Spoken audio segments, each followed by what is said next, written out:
Is it possible to overcome cancel culture? Is there such a thing as a cancel-proof Christianity? That is the answer that my two guests and I are going to answer this Saturday, September 25th, at the Cancel Proof Christianity Part 1 conference, where we're focusing on the schools. That's not because schools are the only thing that Christians have to found. We also have to work on building new churches that are free of denominational corruption. We have to talk about entrepreneurs launching Christian businesses, and we have to talk about the Christian media. But if we're going to build a Christian civilization that's cancel-proof, we've got to go step by step, block by block. So this Saturday, we're going to be talking about the schools. Everyone is up in arms about schools. And for this brief segment, we're going to bring in Paul Church. Hello, Paul. Hey. And Donnie Anthony's going to help me pose a couple questions to him. Hello, Donnie. Hello. Okay, but Paul and Donnie are both going to be presenting this Saturday. Paul is going to be talking about the sciences and the health sciences. Donnie, is that uncontroversial right now, the whole issue of science and training and research into medicine? I mean, they're picking between which science and which person to listen to. On one note, someone who is not a scientist at all, Bill Gates, is apparently an expert in our sciences in America. And then another token, we'll have doctors who are trying to scream out their other options. Their options, they get canceled and they get their accounts lost, and they're told that they're crazy if it's not what they want them to hear. Well, listen, Paul Church was the original gangster of cancel culture because he got fired by Harvard Medical School after 30 years as a renowned, respected physician. He got fired because he was objecting to a lot of the material they were putting out there, telling people that certain sexual practices were safe when they weren't safe. And the irony about Paul Church's cancellation story is that he was doing this because he cared about homosexual and bisexual men. He did not want them and the female partners that might get infected by the activity. He did not want them to die in the last epidemic. Remember when HIV, before COVID, that was the big epidemic everybody was talking about? Well, Paul Church talked about that and he lost his job. So Paul, now that you're looking at this 6 years later, now people know what cancel culture is. They talk about it. What do you think is the most important thing you would tell to people who are trying to build new Christian schools and they have to figure out, what am I going to teach my students when it comes to chemistry, biology, physics, the health sciences? What role do the natural sciences play and what should they be thinking about?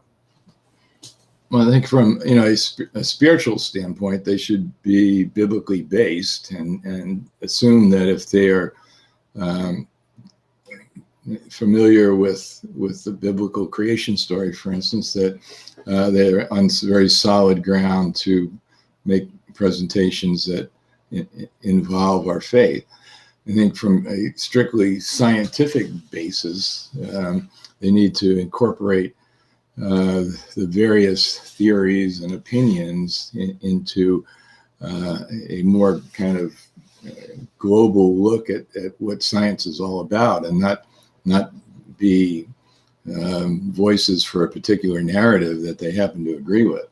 So in my own story, I saw that they were ignoring the health risks of high-risk sexual behaviors and wanting to promote a social agenda, which I thought was totally contradictory to the mission of a healthcare institution.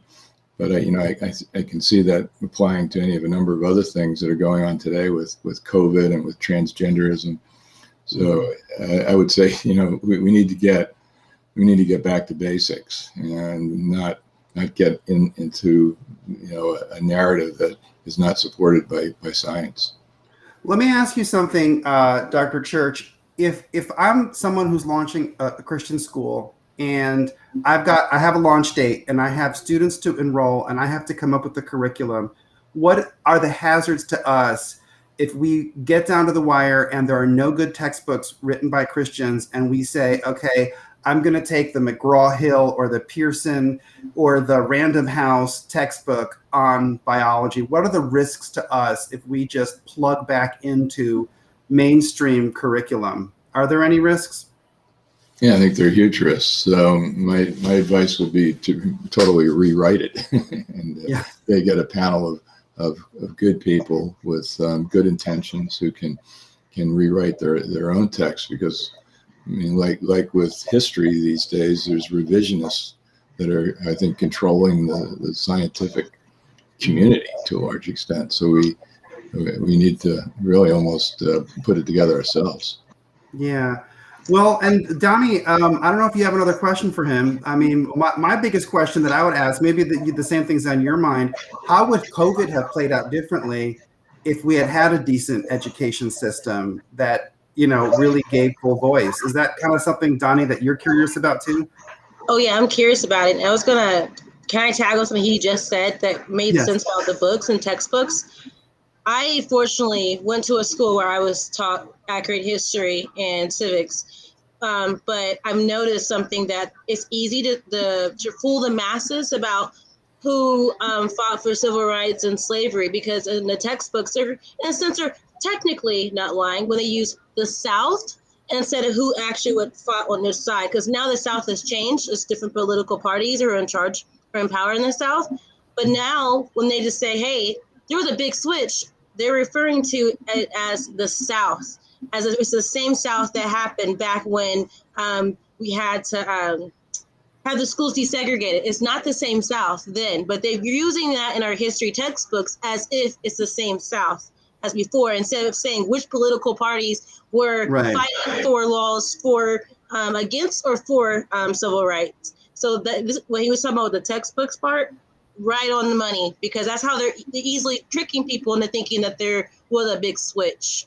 Yeah, and that's kind of what I'm trying to track here, is because a lot of Christians are saying we want homeschooling pods, we want to launch new schools.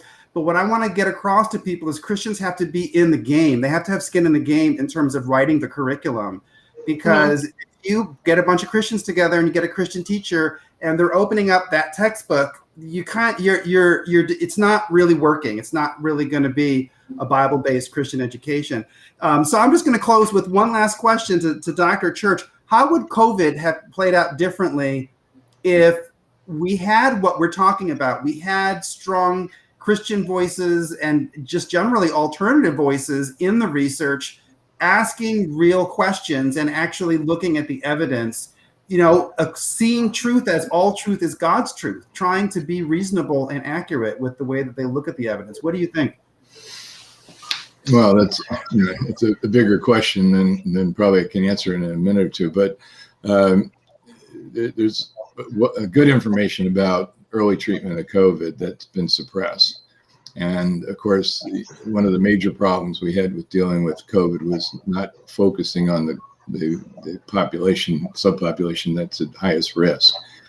So we were applying a broad brush kind of approach to the whole society that obviously didn't work very well, and lockdowns didn't work very well, and masks didn't work very well.